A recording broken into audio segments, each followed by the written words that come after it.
Hello and welcome to the Comic Cave. I'm Ramsey, aka Captain Away, and today I'm looking at the 2013 crossover event story Green Lantern Lights Out, part of DC's The New 52. As I mentioned in my last video, the conclusion to Jeff Johns' nearly decade-long run on Green Lantern saw the deaths of the Guardians of the Universe. He did, however, set up some replacements for the little guys with a second group of Guardians that had never given up their emotions. A group called the Templar Guardians, who had been hidden away inside a black hole for billions of years in order to watch over their prisoner, the First Lantern. But when all new creative teams came to each of the running Lantern titles following Wrath of the First Lantern, they decided to do things a little differently. The Templar Guardians decided they shouldn't be in charge of running a universe they hadn't actually been a part of for billions of years, which is a surprisingly reasonable move from Guardians. So they asked Hal Jordan, whose qualifications as far as I can tell are that he's a white guy who doesn't like authority, to run the Green Lantern Corps in their stead. Which is a surprisingly stupid idea for Guardians, but, you know, you win some, you lose some. They also asked Kyle Rayner, the newly created White Lantern, to lead them around the galaxy so they can learn about all they've been missing out on. I feel like it's a weird reaction to being stuck indoors for a really long time to just want to go do research by yourselves for a long time, but you know what, whatever. The first thing they do under Kyle's guidance is to check out an anomaly on the edge of space that they say was there even before they went into the box. So, a little weird that the other Guardians never did anything about it, but okay, sure. The anomaly is being studied by a bunch of other alien races as well, and also guarded by this guy calling himself the Exeter, who has a device that lets him return any energy directed at him, as we learn when he starts fighting Kyle to keep him away from the anomaly. And it seems he was right to do so, as the anomaly reacts to Kyle's presence and bursts open, revealing this giant mofo. As they've already repeated to us several times by now, the theory is that this guy is a leftover from a universe that existed before ours, which is something everyone takes as a totally normal thing by this point, and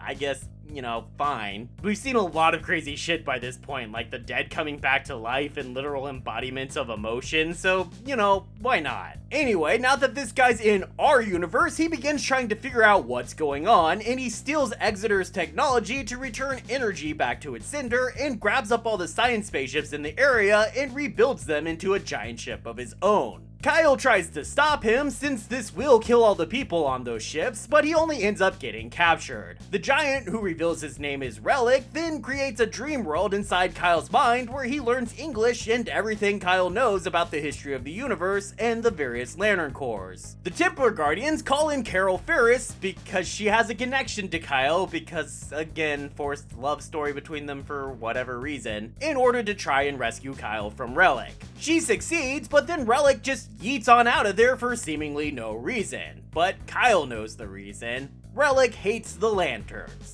All of them. Not just Guy Gardner like the rest of us. And now he wants to destroy every single last one of them. And you know what that sounds like?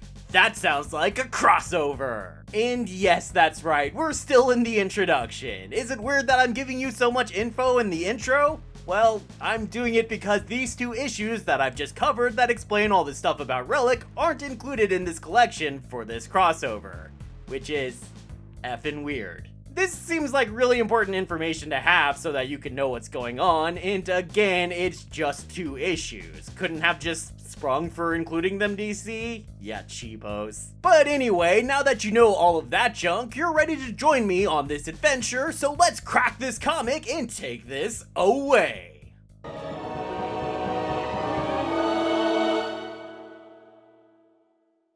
The comic opens on Elpis, is how I'm gonna say that's pronounced, the current home of the Blue Lanterns. If you've been watching my other New 52 Green Lantern videos, then you know that their previous home planet of Odim, is how I'm gonna guess that's pronounced, was destroyed when the Reach were sent there by the Guardians in order to weaken the Blue Lanterns before the rise of the Third Army. And it looks like that's basically what they're in for more of now, because suddenly Adara, the blue entity and living embodiment of Hope, flees the Lantern looking sick, and as the Blue Lanterns watch it go, their sun is eclipsed by a giant Moeffin ship.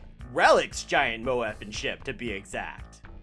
obviously. Though you wouldn't know that if it weren't for my intro, so you know you're welcome. Which again makes this a weird place to start this comic. So it's probably better to put a pin in this action so we can jump into the next issue collected here to learn just who the heck Relic is and why he would suddenly attack the Blue Lanterns for no apparent reason. This second issue is a flashback issue, taking us into the universe that existed before ours. You know, another thing I mentioned was a thing in the intro, where those who could use the emotional spectrum were called lightsmiths, and they built entire cities out of light. Which seems like it would get annoying when you tried to sleep, but what do I know? But whatever differences there were with this previous universe, one thing was the same: the existence of killjoys. One scientist decided that you can't get something from nothing, so all emotional light had to come from somewhere. And he believed that somewhere, in the case of all the emotional light power, was a singular source that could eventually be depleted. And also believed that if it were to be depleted, then the universe would just end.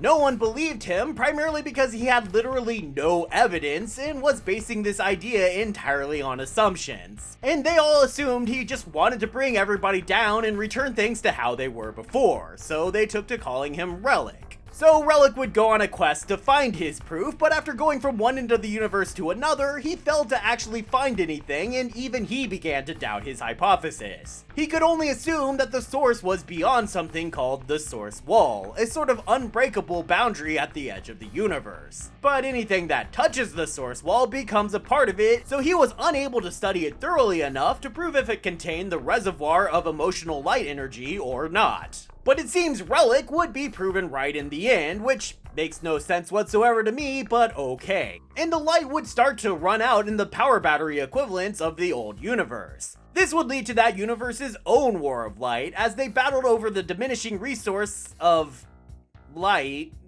because again, yeah, that makes total sense, until the light finally ran out and everyone just died. Except Relic. You know why? Because he didn't use light, I guess. Whatever. Who survived to see the universe itself die. But somehow he survived even that, only to be wrapped up inside a gas cloud thing where he would then sleep for billions and billions of years before Kyle Rayner finally came by, and the presence of a light user woke him up. Because not a single other lantern ever happened to fly by in the billions of years of the history of the universe.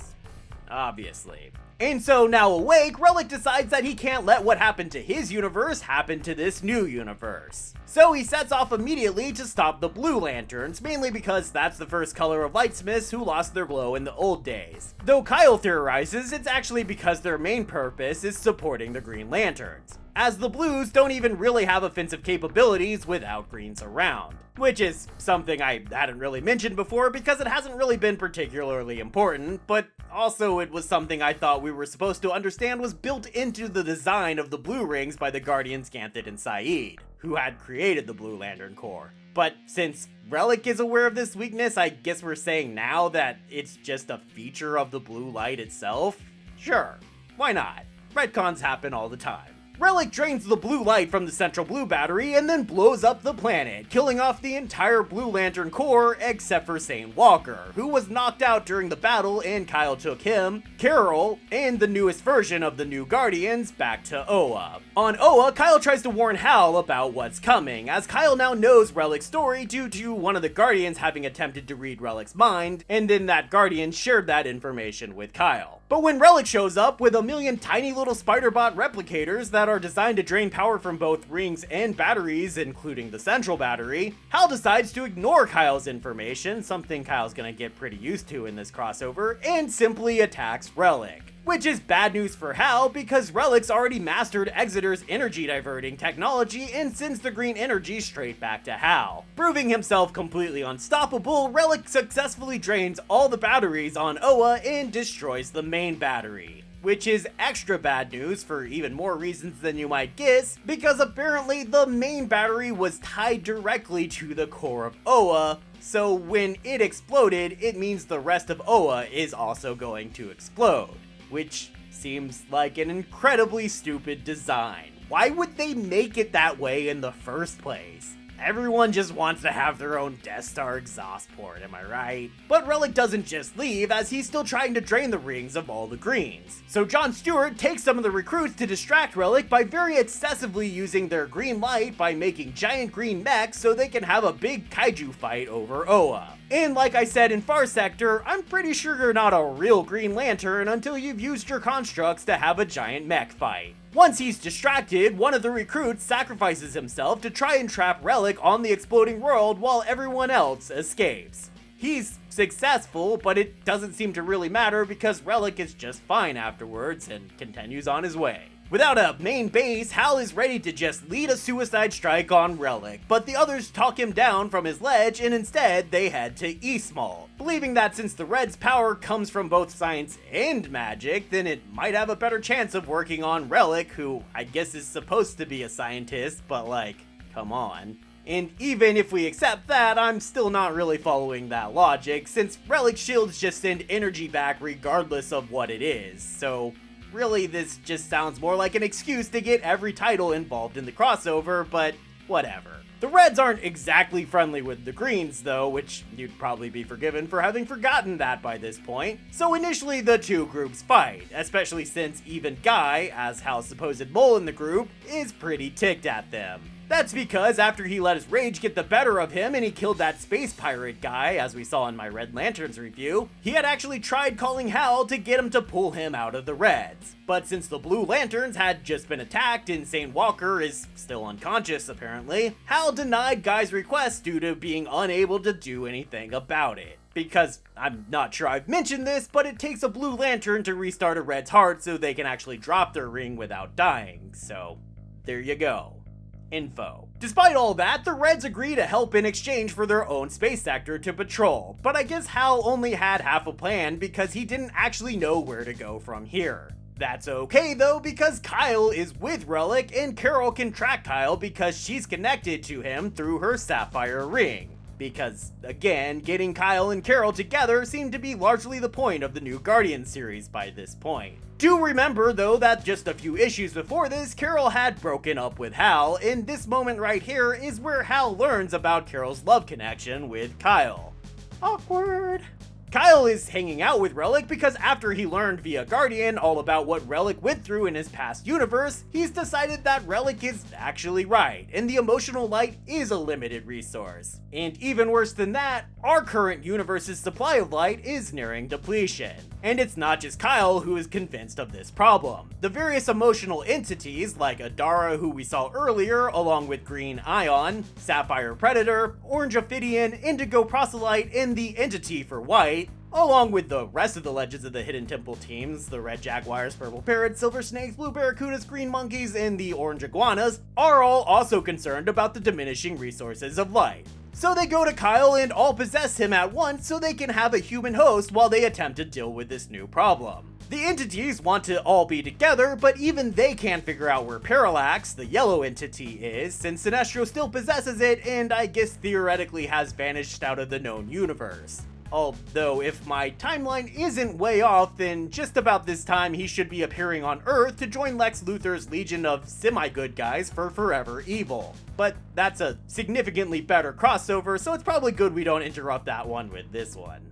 Anywho, the Butcher is also not part of this Rainbow Coalition yet because he's currently trapped by a space cartel, as we saw in Red Lanterns. But luckily Atrocitus has just freed the Butcher and become the new host for the being. So that means all Kyle has to do is show up and steal the Butcher right back out of Atrocitus, so rude, and then joins Relic at our universe's source wall. Because we have one too. A big, weird wall that just surrounds the entire universe and anything that touches it becomes a part of it. Which, I mean, sure, I guess. Not sure why or how there would be a wall around the entire universe, but who am I to argue, I guess. Relic has been attempting to study the wall with no success, what with that whole anything that touches it becomes a part of it thing, so while he agrees to accept help from Kyle and the Guardians, he turns out to not be a very good lab partner. Instead of listening to his White Lantern pal, see, I told ya, he instead tries to drain all of the white light out of him, thinking that since his universe didn't have a White Lantern equivalent, maybe whatever answer he seeks lies within the white light. But Kyle uses the entities to distract Relic and free himself, and that just so happens to be when all the other lanterns show up, with the Reds and Greens led by Guy and Hal, and Jon Stewart bringing in the Indigos, as he had gone off separately with the new recruits to pick up their tribe. Together, they're able to destroy Relic's ship and crash it into the source wall, causing all the light he harvested from power batteries to just go to waste. But Relic's not ready to give up and continues to fight. Hal has the brilliant idea to get the Indigos to teleport him inside the range of Relic's energy reflecting shields, and once they're up close and personal, they drag him toward the source wall. Hal tries to pull everyone back before they reach the wall so they don't all become a part of it, but focuses mainly on Guy, who is refusing to stop punching, and that lets Kyle slip right past. So Kyle continues to pull Relic toward the source wall, but for some reason while he does so, his ring is charging up, because Kyle's true purpose is to fight for life, and in doing so, that charges the ring. The wall begins to break apart as they near it, with fissures of darkness pouring through into the universe, and Kyle flies himself and Relic into one of those fissures. They're gone for only a moment before a bright flash of light appears and Relic comes out of the wall, claiming that the reservoir of light has been refilled, granting this universe a second chance. And then he becomes just another brick in the wall, his tear of joy forever frozen on his stupid face. The Greens, who have had no way to recharge their rings for some time now, begin to run out of power, so the Indigo tribe teleports everyone home, with home for the Green Lantern Corps now being the restored Mogo, complete with a new central power battery built by Nostromo, the little guy Hal met on the Indigo tribe homeworld who helped Abin Sur build the Indigo central battery and start their tribe. This was why Jon Stewart had wandered off to find the Indigo tribe originally, because he knew the Greens would be in need of a new home, whereas Hal was just busy trying to get everybody killed. It's almost like Jon Stewart should be the leader, but a black sheriff? That would never work. Hal tries to lead everyone through the Lantern Oath to power their rings, but some in the Corps are unsure about that, not willing to participate in depleting what they now know to be a finite resource, especially without another Kyle around to refill the well should they run it dry again.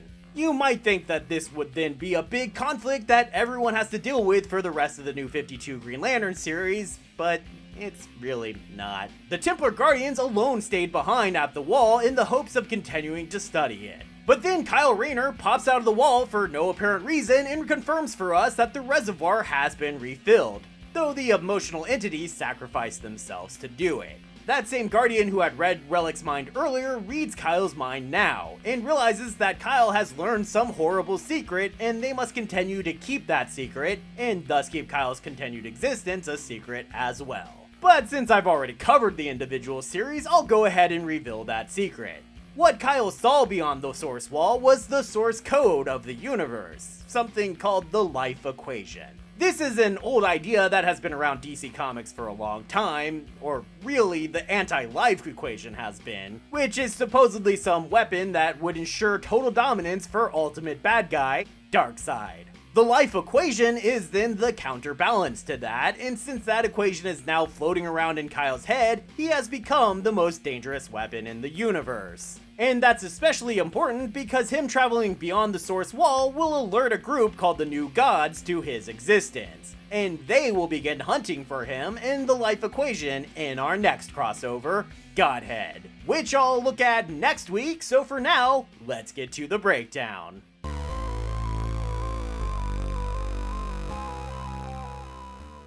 This is definitely my least favorite of the Lantern crossovers, which is almost a shame. As I said, I love Van Jensen's and Bernard Chang's Green Lantern Corps series, and even here their issue shines brightest despite probably the least happening plot-wise in it. I like Justin Jordan's characterization of the Templar Guardians, and he does an overall pretty good job on New Guardians.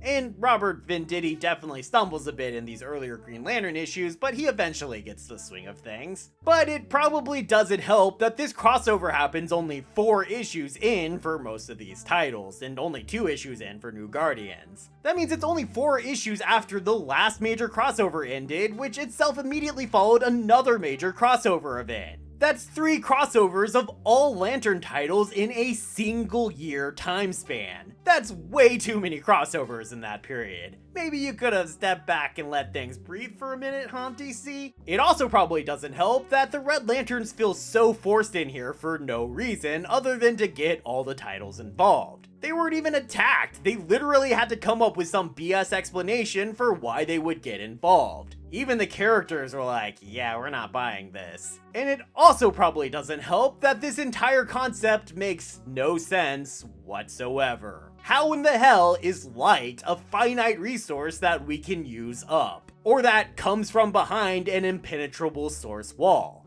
If the wall is impenetrable, how is the light getting into our universe? And in case you think I'm stupid or something, even constructs are shown becoming part of the wall in later Green Lantern comics, so apparently light can't get through. And if light can't get through the source wall, then literally everything in the universe should probably be part of the source wall, but whatever, it's not important. Anyway, the light that the lanterns use is created by emotional energy, meaning it comes from people feeling things. So like, people are kind of what's creating the light?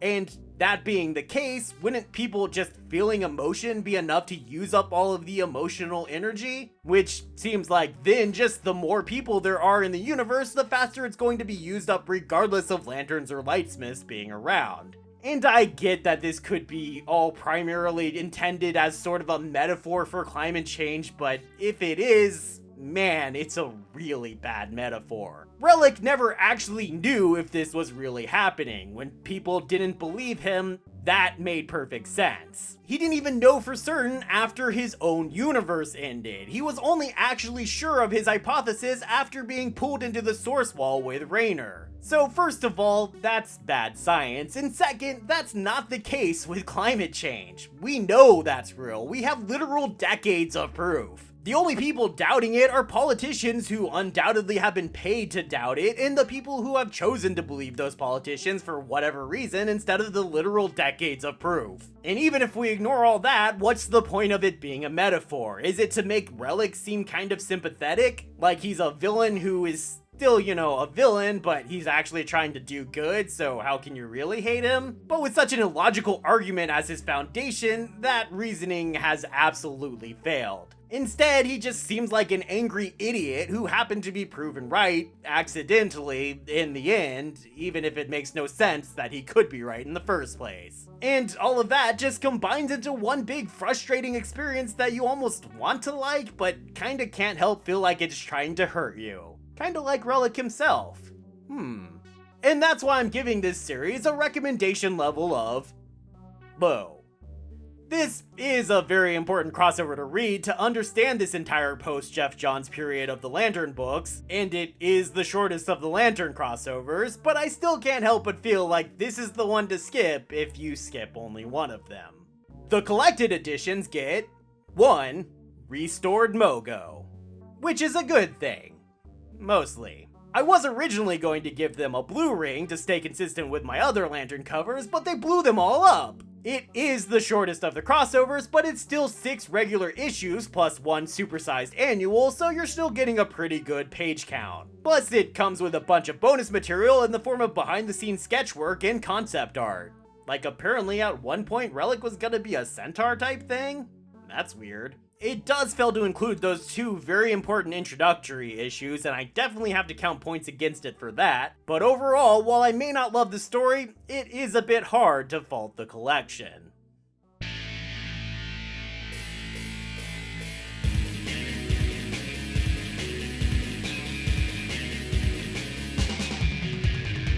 Thanks everybody for watching. I hope you enjoyed this video, and be sure to check out my video I did earlier in the week on comic book Kickstarters. I'm going to try and do one shorter video with a different style and focus per month. A sort of bonus video, I guess, just to shake things up a bit. I love doing these summaries, but sometimes I just want to work on other things, you know? Anyway, if you like this video, if you like what you've seen from my channel, and or if you're interested in where I'm headed from here, then please be sure to click the like and subscribe button so you can be sure to be here next time, and I hope to see you then, right here, in the Comic Cave.